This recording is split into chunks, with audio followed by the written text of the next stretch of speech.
guys, Spirit Guide Messenger po. Welcome back po. Okay guys, ang intention ko sa paggawa ng video ito, naway mabigyan ko po kayo ng kamalayan, mahil niyo po ang inyong sarili, at magkaroon po kayo ng self-love. At doon naman po sa mga cross-watcher, at hindi ka nagparito sa aking YouTube channel by accident, malamang na dinala ka ng gabay mo para may makuha kang mensahe. Kaya, ang advice ko, bago ka manood nito, yung pinaka-tarot reading natin, ipikit mo yung mga mata mo, humingi ka ng malalim, at kung marunong ka mag-meditation ka, or kumbaga mag-pray ka, at kausapin mo ang iyong gabay, kausapin mo yung guardian angel, naway makakuha ka ng impormasyon, kasagutan, lalo na kung meron kang katanungan, or kung meron kang, ano kaya mangyayari sa akin?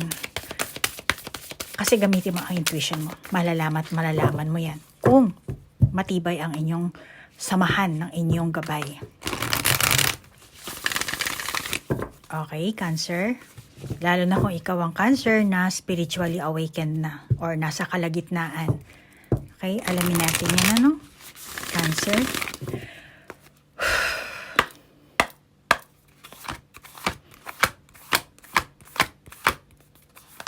Alamin natin kung anong parating sa November, ha, Cancer?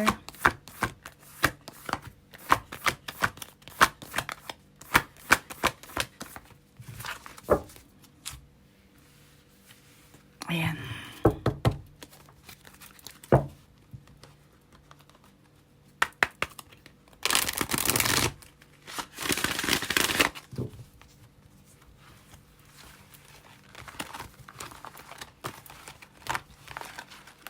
Alam mo, wala pa tayong nakalabas na baraha, pero may napipick up na ako sa yung napipick up ko na. But anyway, papakita na lang natin sa baraha. Kasi pag walang baraha, wala naman kayo saan mo nakuha yung ganong klaseng impormasyon? Magtataka lang kayo, diba? So, maglalatag ako ngayon ng baraha para, ayan. Sumemplang na siya. Life experience, sabi ko na nga ba dito.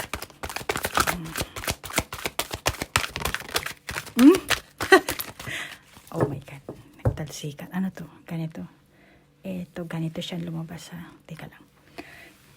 Open natin. Ito naman, wala naman tong reverse, flip side at saka upright. Joy and delight, solitude. Open your heart to joy. Joy and delight. And in silence, peace prevails. Solitude. Diyan natin siya ilalatag. And great adventure. Take a risk. Venture forward. Ang dami mga tao dito sa likod niya. And then eto, mga nagtalsikan. Tabi natin muna ito dito. Life experience. Let go of belief systems that no longer work for you. An important life-changing event, a situation that kinds of opportunities. And then Ten of Winter, the resolutions of difficulties, a weight of lifted to your shoulders, the end of an addiction or codependency. Ten of Winter, Four of Summer, being distracted and failing to see magical opportunity, taking someone or something for granted, discontentment with life. Pero dito siya, ito rin reverse siya na lumabas, diba? Okay. Parang nakikiusap naman ito. At yung gabay mo sinasabi sa'yo, Cancer, please lang, magsaya ka naman. Kasi naandito yung joy mo Cancer, tumawa ka naman, ngumiti ka naman dyan, sinasabi ng guardian angel mo. Pero, kasi may solitude, diba? Kasi eto rin,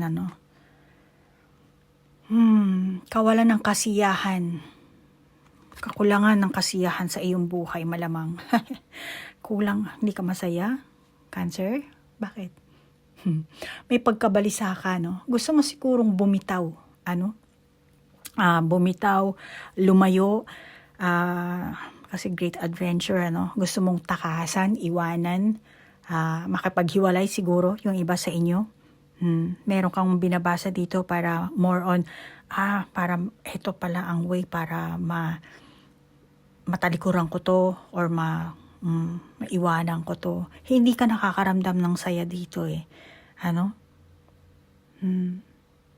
Kaya, Cancer, tingin ko sa'yo, maari yung iba sa inyo, namamangka ka sa dalawang ilog. Pero ito, great adventure.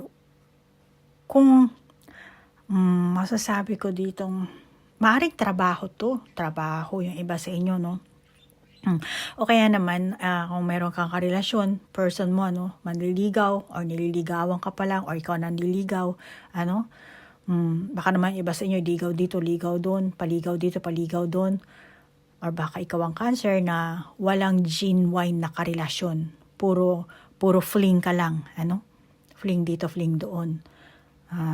Ganyan ang energy mo na nakakita ko. Hindi ka sigurado, merong namumuong lungkot sa'yo, may namumuong takot.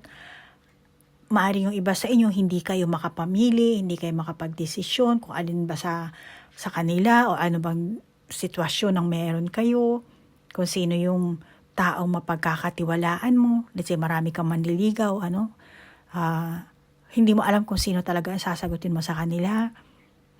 Malamang yung iba sa inyong Cancer, ganyan. Ito ang mararanasan nyo sa buwan ng ito, ng November. Siguro yung iba, hanggang ngayong buwan na to, ganyan ang nararamdaman nyo. Then, continuous pa rin hanggang November. Or baka naman sa iba sa inyo, meron na nililigaw sa inyo ngayon. Then, sa November, lalabas yung feelings mo na, type ko to si ganito, gusto ko to si ganito, pero mapagkakatiwalaan ba? Maganda ba ang kalalabasan namin? Majority kasi sa mga tao, Cancer, ganyan, sigurista. Pero alam mo, sa buhay natin, Cancer, nandito tayo sa mundo ng lupa or sa mundo ng earth. Homework natin to. Kaya walang bagay dito na sigurado yung kalalabasan. Kahit saang manghuhula ka pa pumunta. Yung iba lolokohin ka lang. Tuturuan ka pa na gusto mo kulamin na lang natin eh. May ganyan pang mga klase manghuhula, which is dark worker yon. Kaya mag-iingat ka, Cancer. Huwag kang magpapadala sa mga ganong klaseng tao. Pero eto, darating ka sa punto na medyo mayayanig ka. Kakulangan sa pagtitiwala sa tao. Baka yung iba sa inyo nawala na kayo ng pagtitiwala. Maring ikaw ang Cancer na naloko sa mga past na karelasyon mo. Maring hindi lang relasyon, pati na rin pera na naloko. Kaya nagkaroon ka ng takot dito. Kasi sa past na ilang buwan siguro, ilang taon na rin siguro yung iba sa inyo, na kumbaga, sumabak ka sa isang relasyon, tumaya ka siguro, sumugal ka, sinugal mo yung puso mo, sinugal mo yung pagtitiwala mo. Kaya parang, baka yung iba sa inyo paulit-ulit na lang. Kaya parang, ayoko na, yung gano'n. Hindi ko alam kung ilang beses kayong nakapag-hiwalay, pumasok ulit sa relasyon, naghiwalay, pumasok. Pero, naandito kayo, parang, makikipagrelasyon pa ba ako? Mapagkakatiwalaan ko pa ba itong taon to? Naanto ka. Kaya malamang yung iba sa inyong Cancer, mag-isa kayo ngayon. May dati kang karelasyon, pero ngayon siguro single ka. Papasok ka ng panibagong relasyon this coming month. Yung iba sa inyo, hindi lahat. Naghihintay ka. Umaasa ka na merong babalik. Galing sa mga exes mo. Naghihintay ka na mabigyan pansin ka ng person na to. Muling kukontakin. Baka iba sa inyo, ginost kayo. Muling magpapakita, muling magpo-post. Naghihintay ka siguro na maybe one day, na makilala ko na yung right person para sa akin. Yung iba sa inyong Cancer, hindi lahat. Pero meron tayong life experience at saka reverse na baraha dito. Kuha na tayo ng confirmation dyan. Verify lang natin kung anong ibig sabihin talaga niyan. Hindi lahat yung sa iba sa inyong. Bakit life experience at Ten of Pentacles lumabas dito? Ano ibig sabihin ito para kay Cancer? Ibig sabihin ito para kay Cancer.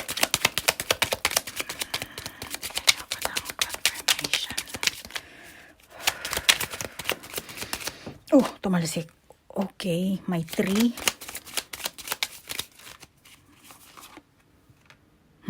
May lilies, may tree. And then, ito na lang. Oh, may letter. And moon. Okay. May lilies, trees, letter, moon. Tingin ko sa'yo, Cancer, ano, may mga plano, may pagpaplano ka sigurong ginawa sa buhay mo or gagawin pa lang siguro yung iba sa inyo, no? Pero, itong person na to, no, tingin ko hindi siya kasama sa plano mo. Hindi mo siya kasama sa plano mo. At, wala ka sigurong balak din ipaalam sa kanya kung ano yung mga plano mo. Or maaring may pag-aalinlangan ka pa. Kaya sarado itong sobrang ito. Hindi siya open. And then, ang moon din kasi malabo. Ano? So, may pagmamahal, oo. Let's say, makakipagrelasyon ka o hindi pa kayo magkarelasyon ng person na to. Pero hindi pa ganoon kalalim ang iyong, hindi mo buong-buo iaalay ang puso mo. Ano? Meron ka mang nararamdaman, hindi pa lahat-lahat, hindi 100%. May plano ka man, hindi mo naman ipapaalam sa kanya ng lahat-lahat kasi meron ka pang pag-aalinlangan. Maaring ngayon pa lang, yung iba sa inyo, ngayon pa lang kayo magiging magkakilala or kung magkakilala naman kayo, mababaw pa ang inyong pagkakakilanlan sa isa't isa. Ano? At yung iba siguro sa inyo, LDR kayo. Ano? Kaya wala pa talaga kayong pinaka-plan or ngayon pa lang siguro kayo magpaplano, ano? Hindi niyo pa sigurado kung kailan nyo, hindi ako, kung kailan nyo talaga isasagawa ang kung ano man yun, ano? Kaya dito nakikita ko, umaasa ka. Ano? Umaasa ka na, na itong person mo, gagawa siya ng paraan or kung ano man yung inaasahan mo dito, Cancer. Just like halimbawa, magtatagpo kayo, ano, luluwas siya ng Maynila or kung ano man, kung bansa man, ano, magtatagpo kayo, ano. Mga ganyang sitwasyon, hindi ko alam. Ikaw na bahala mag-adjust, Cancer. Gender, bansa, edad, ano. Or itong person mo, ano, malamang na nagbabalak na, let's say, manirahan sa Pilipinas na lang or susunduin ka, papunta sa bansa nila, ikaw ang dadalhin niya doon. Baka ikaw ang umaasa na mayroong ganun, ano, pakakasalan ka, tapos, kaya, masasabi ko dito, no, itong person mo, no, desidido ito, na kung ano man yung, pero hindi niya pa sinasabi sa'yo, na meron talaga siyang balak yung iba sa inyo, no? Itong person mo, dahil kaya ikaw dito umaasa ka. Pero itong person mo, maring vice versa yung sinabi ko kanina, no? Na siya ang desidido, siya ang nagbabalak, siya ang nagpaplano, na tingin ko handa talaga siyang lumabas ng kung saan man sa bansa or maglabas ng pera, handang magbigay ng tulong ba, mag-alay ng pagmamahal ba, siguro yung iba sa inyo, no? Lalo na kung ikaw ang Cancer na hindi pa talaga sigurado sa person mo, malamang na this November, meron talaga siyang ipagtatapat sa'yo, sasabihin sa'yo, yung dating malabo na inaasahan mo, dito magkakaroon ng clarity, i-open niya yan, bubuksan niya yan, yung airmail na yan, ayan. Yung airmail at saka yung moon, magbubukas siyang sobrang yan. Ngayon pa lang, this coming pa lang yan. Ano? Baka ngayon pa lamang siya magtapat. Pero yung iba sa inyong Cancer, ano, kung ngayon, ano, mukhang okay naman kayo, masasabi ko kasi dito, ano, baka yung iba sa inyo, meron pa kayong, tingin ko okay naman ang mental health nyo, pero darating ang point na mabe-burn out ka dito. Mukhang mabe-burn out ka dito, Hindi lahat, ano, yung iba sa inyo. Kukuha lang ako ng confirmation. Kasi mukhang malabo yun dito. Kaya, kuhanan ko lang ng confirmation. Oh.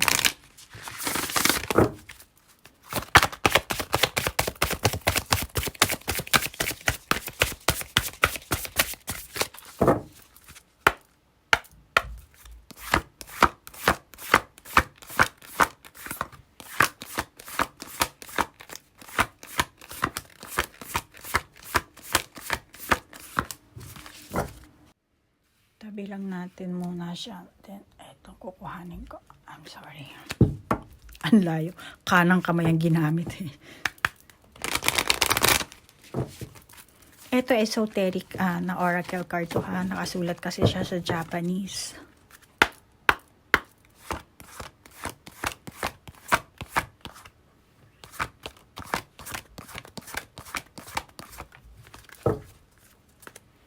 Yan. Left side dapat.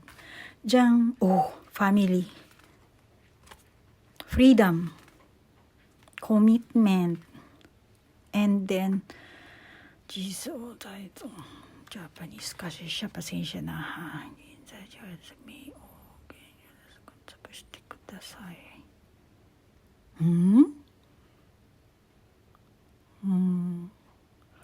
Okay. Sabi ko kanina mababurn out ka. Malamang na merong kaganapan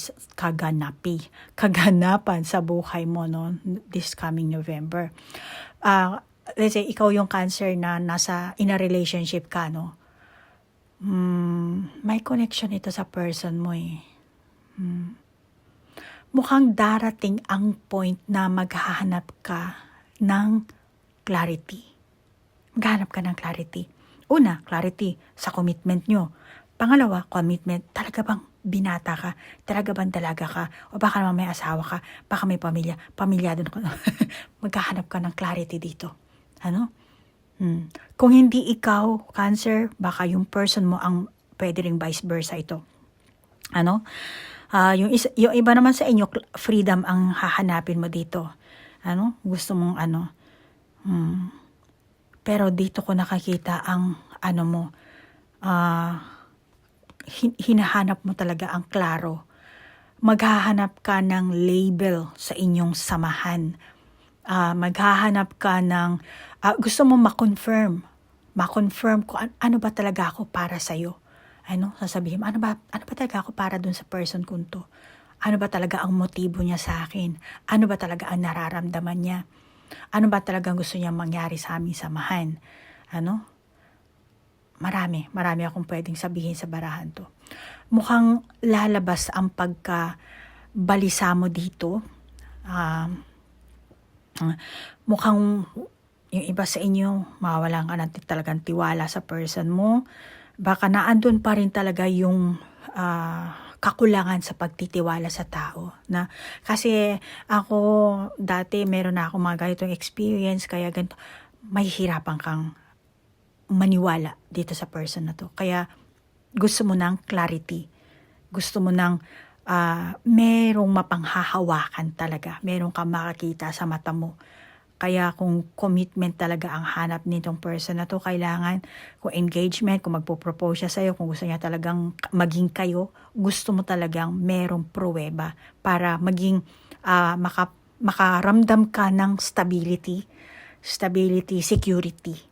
Ano? Malamang etong buwan na to, yan ang mararamdaman mo, Cancer. Maghahanap at maghahanap ka. Ayaw mo ng malabo. Ayaw mo ng sikreto. Ano? Yung iba sa inyo siguro, still gusto niya talaga ng freedom this month. Gusto niya na makaramdam ng freedom. Ano? Pero,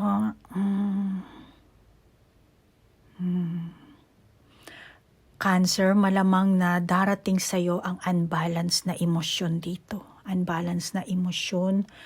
Ang iyong mga takot, pagkabalisa, aabot talaga to sa labis-labis na pagkawala ng tiwala sa sarili.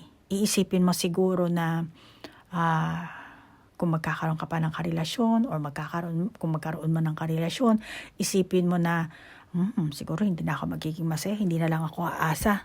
Mukhang malabo rin naman to. Magiging masaya ba ako? Marami kang ganong klaseng haka-haka, sariling self-judgment ang ginagawa mo dito. Kung magkakaroon ka ba ng ganon. Maaring sa past mo may pagkakamali ka rin nagawa. Hindi ka rin naman perfect na Cancer. May pagkakamali ka siguro nagawa. Kaya iniisip mo or mapapaisip ka this month na siguro kaya nangyari sa akin to ganito, mga ganitong karanasan ko. Malamang na kabayaran to sa nagawa kong karma sa mga nakaraan kong kung ano man ang ikinilos ko. Malamang na ibang Cancer magkakaroon kayo ng ganyang klaseng self-realization. Kaya siguro yung iba sa inyong Cancer, hindi ka muna agad-agad papasok sa isang relasyon. Hahayaan mo munang, kasi dito parang nakakulong ka, and then dito rin solitude ang lumalabas na baraha. Then dito open your heart to joy. Wala ka nga maramdamang saya kasi nagkakaroon ka nga ng takot. Kaya sinasabi, open your heart, which is mahirap buksan ng puso talaga. Kaya malamang Cancer, ikaw ang makakaramdam ka this month na siguro ito talaga ang kabayaran. Ito siguro ang karma ko. Ang karma naman merong bad, merong good. Depende kung anong ginawa mong anong ikinilos mo dyan, Cancer. Kasi yun ang magiging kalalabasan mo. Pero yung ibang Cancer, kung ngayon maayos ang samahan nyo ng person mo, yung iba sa inyo, hindi lahat, nakikita ko naman na masasabi kong dati, okay kayo, pero this coming month na to, magkakaroon ng sagabal kasi nakaharang, hindi siya makalabas, sa kulungan na to. So, merong sasagabal, merong gagawa ng hadlang, may hahadlang, malamang na yung iba sa inyo, ang hadlang mismo is itong person mo, maaaring magkaroon ng third party, or merong malantad, or merong papasok sa eksena, na malamang na yung iba sa inyo, kakilala mo pa. Rest and joy. Malamang yung iba sa inyo, kakilala mo pa. At ang motibo nito talaga, hindi dahil sa mahal niya ang person mo. Gusto niya lang siguro makipaglaro. Or let's say, kasi dito family, then commitment. Baka itong person mo, tinalikuran niya na yung kanyang pamilya para lang sa'yo, commitment, tinalikuran niya yung kanyang pamilya dahil sa'yo siya nag-commit. Pero itong person mo, yung dati niyang karelasyon or dati niyang asawa dahil family, aakitin siguro itong para bumalik itong eto mukhang naglaro siyang bara. Aakitin. Gustong makipaglaro nito. At tingin ko walang konsensya ito. Pero may taong aakit dito sa person mo. Alam mo, yung mga taong umaakit, let's say, sample lang parable lang ang sasabihin ko sa iyo. Okay? Ganyan si Jesus gumagamit ng parable, short storytelling. Cancer, for example, ikaw ang Cancer na may karelasyon, asawa man o hindi, Tapos merong lalandi, merong mag-seduce, let's say. Yung mga taong ganon na nag-seduce, na gumagawa mismo ng temptation, yung mga taong gustong makipaglaro, pumasok sa third party, guluhin ang samahan ng isang magpapamilya. Yan ang tinatawag kong mga tao na merong evil spirit. Kasi tayong mga tao, Cancer, sa hindi mo alam, maniwala ka man hindi, anytime, any moment to moment, tayong mga tao, napoposes tayo. Hindi man tayo umaabot sa exorcist, pero napoposes tayo. Pinapasukan talaga tayo ng ang negatibong pag-iisip ay dala ng evil spirit yan. Kaya kung malayo kayo sa Holy Spirit, sa inyong gabay, sa inyong higher self, wala kayong connection, ganito talaga ang mangyayari.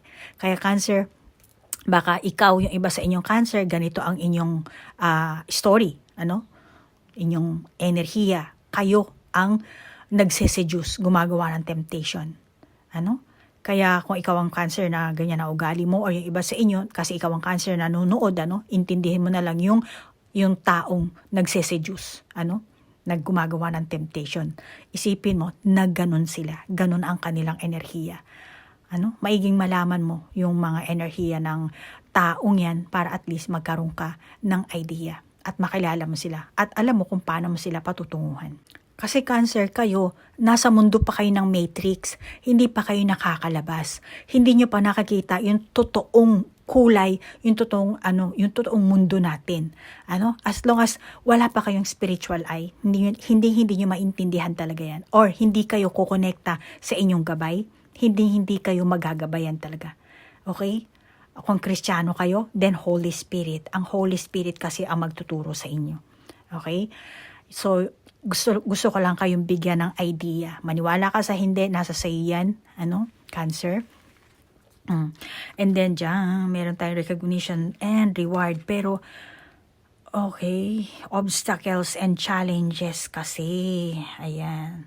Dapat dito recognition and reward and dapat freedom. Pero may obstacles and challenges and intuition. Okay, so masasabi ko, simpleng hindi talaga kayo honest. Hindi talaga kayo honest sa mga tunay na nararamdaman nyo sa inyong samahan, Cancer. Yung iba, hindi lahat. Kahit na sabihin mo meron na kayong deep intimacy, meron na nangyari, meron na ganito, ganyan, nag-commit na, ganyan, still, hindi nyo pa rin alam kung ano iniisip ng isa't isa, or ikaw, Cancer, hindi mo pa rin alam kung ano ang nasa isip ng iyong person. Cancer, may karelasyon ka man, or single, bahala ka na kung anong... nakakita ko talaga na merong aagaw dito sa person mo. Merong aagaw. Okay? Magiging challenge mo to. Ito magiging hadlang. Sabihin mo, hindi ko pa siya person. Okay, kung meron ka nanliligaw. Okay, meron kang crush. Hindi ka pa nililigawan pero type mo siya. Tingin mo at may type niya rin ako. Pero, merong aagaw dito. Maaring yung mismong classmate mo, palagi mong kasama, hindi mo lang namamalayan, meron din palang crush doon sa person mong ito. Pero yan ang nakakita ko. Ito ang magiging hadlang, kaya talasan mo ang iyong pakiramdam dito. Malamang ito ang mangyayari sa inyo, yung iba, baka kasamahan mo to sa trabaho, or kung hindi naman, itong person mo, ang motibo niya sa'yo, utangan ka, pera. Pera ang gusto nitong ang pinakamotibo. Merong mga taong papasok din na manggugulo. Talagang hahadlangan kayo, papasok sa eksena. Baka yung iba sa inyo, kung mag-asawa kayo, may mga taong pinagkakatiwalaan kayo dito, maaaring kamag-anak nyo, turing nyo, kung hindi naman kamag-anak, ang turing nyo parang kamag-anak. Pero sa kabilang banda, mukhang sila pa ang gagawa dito ng hadlang, ng problema. Sila ang papasok ng eksena dito. Magbibigay sa inyo ng hindi magandang samahan. Sisirain ang inyong samahan dito. Cancer. Gusto ko lang maano tong dito sa rejuvenation. Kuha tayo ng dito. Additional na baraha. Para to sa mga single. Gusto ko malaman ang barahang ito at saka dito itong solitude. Then, verify lang natin.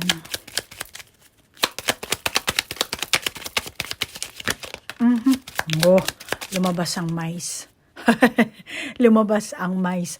So, ibig sabihin, matagal mo na sigurong in-isolate ang sarili mo dito.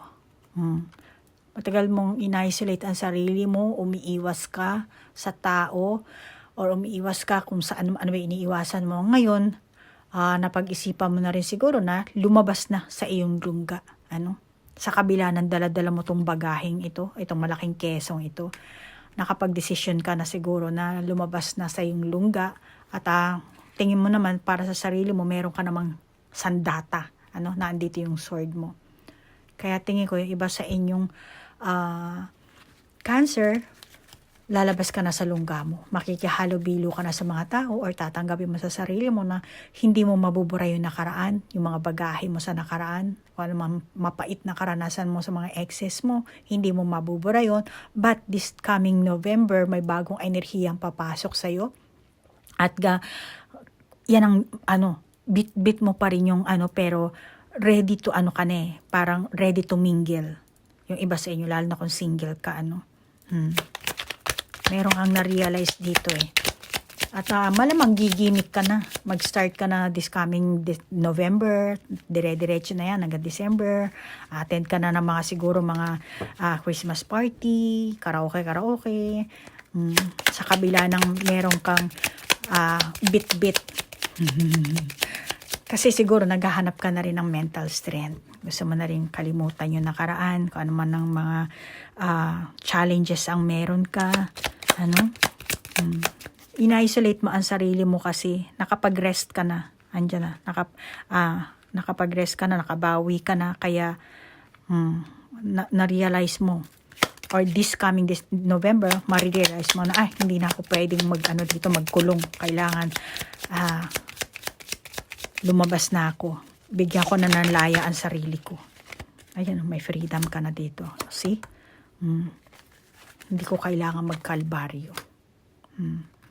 Sa kabila ng pinagdadaanan mo, maghahanap ka dito ng mental strength. Single na Cancer. Mahihil mo na ang sarili mo dito from toxic relationship, mga bagahe mo, kung anumang kalbaryo ang meron ka. Kung dati hindi ka klaro, magkakaroon ka na ng clarity. Or kung hindi ka naman magkakaroon ng clarity, hindi mo nahahanapan ng clarity. Basta go ka na lang. Go ka na lang. Kahit nasabihin mong nakatingin ka, ang kabayo na andun, pero ang tingin mo dito, it's okay. Go na ako. Kahit sabihin mong meron akong maraming malaki tong kesong bit-bit ko, may kalbaryo ako, it's okay. Kasi gusto ko nang bigyan ng laya ang sarili ko. Palalayain ko na ang sarili ko sa nakaraan. Malamang ganito ang enerhiya mo, Cancer, no? Hindi lahat yung iba sa inyo, no? Bibigyan mo na, maghahanap ka na ng bagong karelasyon, kahit hindi ka man makakita, still makikihalubilo ka para mabura mo yung emotion mo, yung pangungulila mo, yung pag-iintay mo, yung pagluluksa mo dito. Yan ang nakikita ko sa yung iba sa inyong Cancer, itong person mo, kung meron kang person, na malamang iba sa inyo, walang tiwala.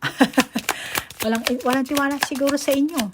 Or hindi ka pa niya kakilala talaga ng lubos, kaya kumbaga iniispayan ka niya, itong person mo, no?